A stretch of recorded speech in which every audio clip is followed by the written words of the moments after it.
ആ കന്യാസ്ത്രീ സമരത്തിന്, ഫ്രാങ്കോക്കെതിരെയുള്ള കന്യാസ്ത്രീ സമരത്തിന് നേതൃത്വം കൊടുത്തപ്പോൾ അന്ന് 700ഓളം സംഘടനകളാണ് ആ സമരപന്തലിൽ 14 ദിവസത്തിനുള്ളിൽ വന്നത്. ആ സമരത്തെ പോലെ തന്നെ ഒരുപക്ഷെ ഈ ചരിത്ര കാലഘട്ടത്തിൽ കേരളത്തിലെ ഏറ്റവും പൊളിറ്റിക്കലായിട്ടുള്ളൊരു സമരമാണ് എറണാകുളം അങ്കമാലി അതിരൂപതയിലെ വൈദികർ നടത്തിക്കൊണ്ടിരിക്കുന്നത്. കാരണം ഏത് പ്രസ്ഥാനത്തിനകത്താണ് ആ പ്രസ്ഥാനത്തിൻ്റെ പരമോന്നത നേതാവിനെതിരെ സമരം സംഘടിപ്പിക്കാൻ ആ പ്രസ്ഥാനത്തിലെ നേതാക്കൾ സമ്മതിക്കുന്നത്? CPM-നകത്ത് അതിൻ്റെ സെക്രട്ടറിക്കെതിരെ സമരം ചെയ്യാൻ CPM സമ്മതിക്കുമോ? കോൺഗ്രസിനകത്ത് കോൺഗ്രസിൻ്റെ നേതൃത്വത്തിനെതിരെ സമരം സംഘടിപ്പിക്കാൻ കോൺഗ്രസ് സമ്മതിക്കുമോ?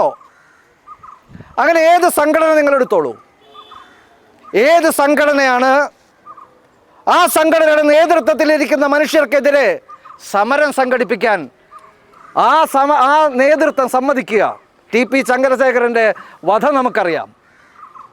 അങ്ങനെയുള്ളൊരു കാലഘട്ടത്തിലാണ് കേരളത്തിലെ രാഷ്ട്രീയ സാമുദായിക സംഘടനകൾ മാതൃകയാക്കേണ്ട എറണാകുളം അങ്കമാലി അതിരൂപതയിലെ സമരം നടന്നുകൊണ്ടിരിക്കുന്നത്.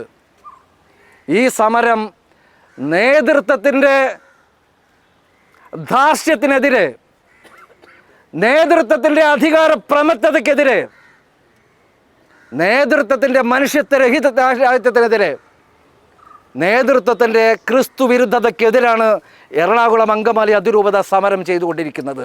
എറണാകുളം അങ്കമാലി അതിരൂപത ഇത്രയും ഈ വൈദിക സമൂഹത്തെ പോലെ മറ്റൊരു വൈദിക സമൂഹം ഈ ലോകത്തെ ഏതെങ്കിലും രൂപതയിലുണ്ടോ എന്ന് ദയവായി എൻ്റെ മാധ്യമ സുഹൃത്തുക്കളോ എൻ്റെ സഹോദരി സഹോദരങ്ങളോ എൻ്റെ ഇവിടെ നിൽക്കുന്ന വൈദികരോ ഒന്ന് പറയണമെന്ന് എനിക്ക് അഭ്യർത്ഥനയുണ്ട്. ഏത് വൈദിക സമൂഹമാണ് ലോകത്തിൽ? കാത്തലിക് എന്ന് പറഞ്ഞിട്ടുണ്ടെങ്കിൽ ഇതൊരു യൂണിവേഴ്സലാണ്. ലോകത്തിലെ ഏത് രൂപതയാണ് കഴിഞ്ഞ 7 വർഷമായി അതിൻ്റെ ഏറ്റവും വലിയ അധികാര കേന്ദ്രത്തിനെതിരെ സമരം സംഘടിപ്പിച്ചുകൊണ്ട് നിൽക്കാൻ സാധ്യതയുള്ളത്? എറണാകുളം അങ്കമാലി അതിരൂപതയിലെ ഭൂമി കച്ചവടം എന്ന് പറഞ്ഞ പ്രശ്നം ഉണ്ടായപ്പോൾ ഇതിൻ്റെ തൊട്ടടുത്തുള്ള ഒരു രൂപതയിലെ വൈദികൻ എന്നോട് ചോദിച്ചൊരു ചോദ്യം, വട്ടോലി നിങ്ങൾക്കൊരു 400 കോടി രൂപയുടെ വിഷയമല്ലേ ഉള്ളൂ, 1000 കോടി രൂപയുടെ വിഷയങ്ങൾ ഞങ്ങൾക്കുണ്ട്, പക്ഷേ അത് അഡ്രസ്സ് ചെയ്യാൻ, അതിനെ അഭിമുഖീകരിക്കാൻ ഒരു വൈദികരെ പോലും നിങ്ങൾക്ക് കിട്ടില്ല. നിങ്ങൾക്ക് ആദ്യത്തെ മീറ്റിങ്ങിൽ തന്നെ 49 വൈദികരെ കിട്ടിയില്ലേ? എൻ്റെ സുഹൃത്ത് വൈദികരെ, നമ്മൾ നടത്തുന്ന സമരം ഒരു പക്ഷേ ഈ സമരത്തെ പറ്റി 100 വർഷങ്ങൾക്ക് ശേഷമായിരിക്കാം ഈ സമരത്തിൻ്റെ രാഷ്ട്രീയ, സാമൂഹിക, സാമ്പത്തിക, ആത്മീയ മാനങ്ങളെപ്പറ്റി സമൂഹം ചർച്ച ചെയ്യാൻ പോകുന്നത്. 2000 വർഷം കഴിഞ്ഞിട്ടും യേശു എന്താ ചെയ്തത് നമുക്ക് പിടുത്തം കിട്ടിയിട്ടില്ലല്ലോ. അപ്പോൾ അതുകൊണ്ട് ഈ സമരം അത്രയും പ്രധാനപ്പെട്ടതാണ്. ഈ കേരളത്തിലെ നിലനിൽക്കുന്ന സമരങ്ങളിൽ ഏറ്റവും പ്രധാനപ്പെട്ട സമരമാണെന്ന് ഞാനിതിൽ പറയാൻ കാരണം, അധികാര ദുഷ്പ്രവണതയ്ക്കെതിരെ, അധികാര പ്രമത്തതയ്ക്കെതിരെ ഒരു സംഘടനാ സംവിധാനത്തിൽ അതിൻ്റെ നേതൃത്വത്തെ വെല്ലുവിളിക്കാൻ ശേഷിയുള്ളത് ഈ എറണാകുളം അങ്കമാലി അതിരൂപതയിലെ ജനങ്ങൾക്കും വൈദികർക്കും മാത്രമാണ്. അതാണ് ഈ സമരത്തിൻ്റെ ഒന്നാമത്തെ ലക്ഷണം. രണ്ടാമത്തത്, എൻ്റെ പ്രിയപ്പെട്ട വൈദിക സുഹൃത്തുക്കളെന്ന് എനിക്കൊരു ചോദ്യമുണ്ട്.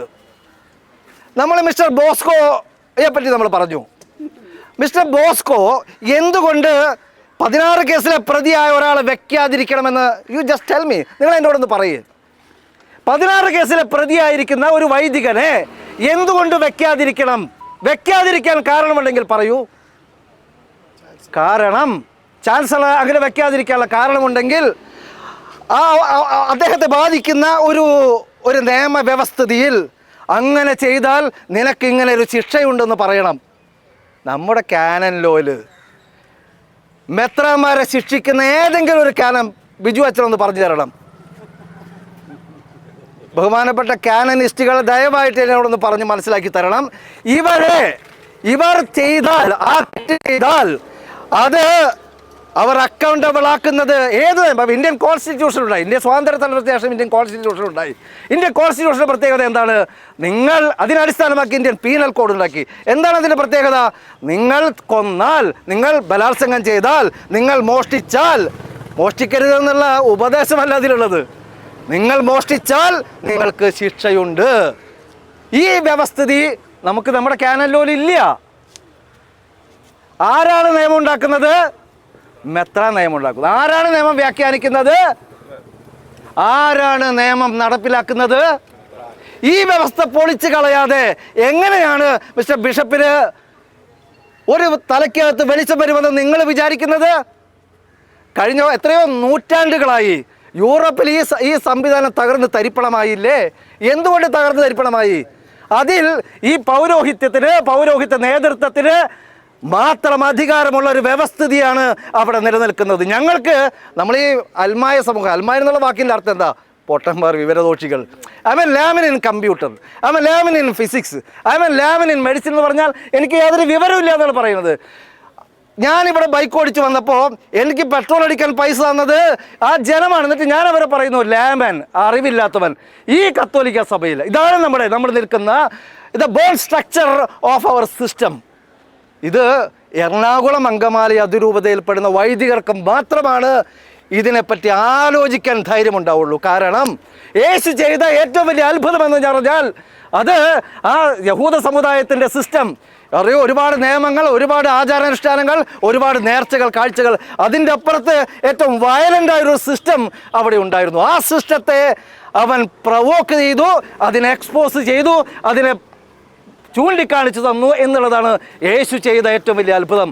എറണാകുളം അങ്കമാലി അതിരൂപതയിലെ വൈദികർ ഇപ്പോൾ ചെയ്തുകൊണ്ടിരിക്കുന്നത് ഈ സിസ്റ്റം എത്ര റോട്ടനാണ് എന്ന് ലോകത്തെ മനസ്സിലാക്കി കൊടുക്കുന്ന സമരമാണ് ഈ എറണാകുളം രൂപതയിലെ വൈദികർ നടത്തിക്കൊണ്ടിരിക്കുന്നത്.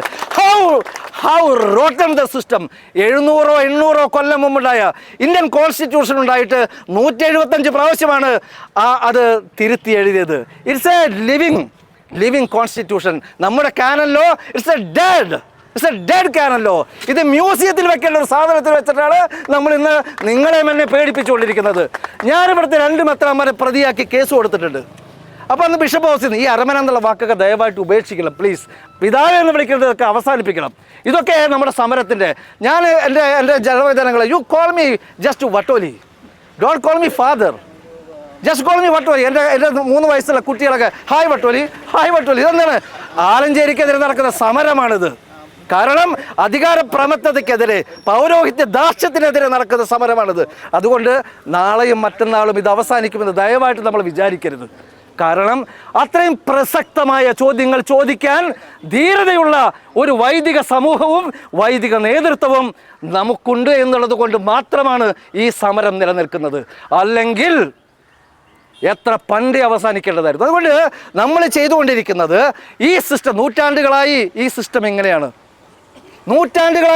എങ്ങനെയാണ് നമുക്കത് ബോധ്യപ്പെട്ടത് നമ്മുടെ നെഞ്ചത്തേക്ക് ഈ കടാര കുത്തിയിറങ്ങിയപ്പോഴാണ്. ഇത് എത്രയോ വർഷങ്ങളായിട്ട് ഇതിങ്ങനെ തന്നെയാണ്. നമ്മുടെ നെഞ്ചത്തേക്ക് വന്നപ്പോഴാണ് നമുക്ക് ഞെട്ടിത്തിരിച്ചത്. അതുകൊണ്ട് തന്നെ നമ്മൾ നടത്തുന്ന സമരം ഇത് തീർച്ചയായിട്ടും ക്രിമിനൽ സംഘങ്ങളെ ഇവിടെ നിന്ന് പറപ്പിക്കണം, ഒരു സംശയമില്ല അക്കാര്യത്തിൽ. അതിന് ഏത് വിധേനയും നമ്മളത് ചെയ്യും. പക്ഷെ അതോടൊപ്പം തന്നെ ആശയപരമായൊരു വ്യക്തത. ഒന്ന് ആലോചിച്ച് നോക്ക്, നമ്മുടെ പിന്നിൽ നിൽക്കുന്ന ജനം, നിങ്ങൾക്കും എനിക്കും. ഞാൻ റാഫേൽ തട്ടിലിനെയും ബോസ്കോ പുത്തൂരിനെ പ്രതിയാക്കി കേസ് കൊടുത്തപ്പോൾ ബിഷപ്പ് ഹൗസിൽ നിന്ന് ഒരാൾ സംസാരിക്കാൻ വന്നു. അപ്പോൾ ഞാൻ പറഞ്ഞു, എൻ്റെ പ്രിയപ്പെട്ട സഹോദര വൈദിക, എൻ്റെ അടുത്ത സുഹൃത്താണ്, എനിക്ക് കുർബാന വിഷയത്തിൽ പരിഹാരം ഉണ്ടാക്കുന്നത് പ്രധാനപ്പെട്ട, പക്ഷെ അതല്ല എൻ്റെ പ്രധാനപ്പെട്ട ലക്ഷ്യം. ഈ 99% വരുന്ന വൈദികരെ അടിമകളാക്കി വെച്ചിരിക്കുന്ന ഒരു സിസ്റ്റമുണ്ട്. ഇവരെ ചോദ്യം ചെയ്താൽ, ഇവരെ കോടതിയിൽ ഇവർക്ക് ചോദ്യം ചെയ്താൽ നിങ്ങളെ പുറത്താക്കുമെന്നുള്ളൊരു സിസ്റ്റം ഉണ്ടല്ലോ.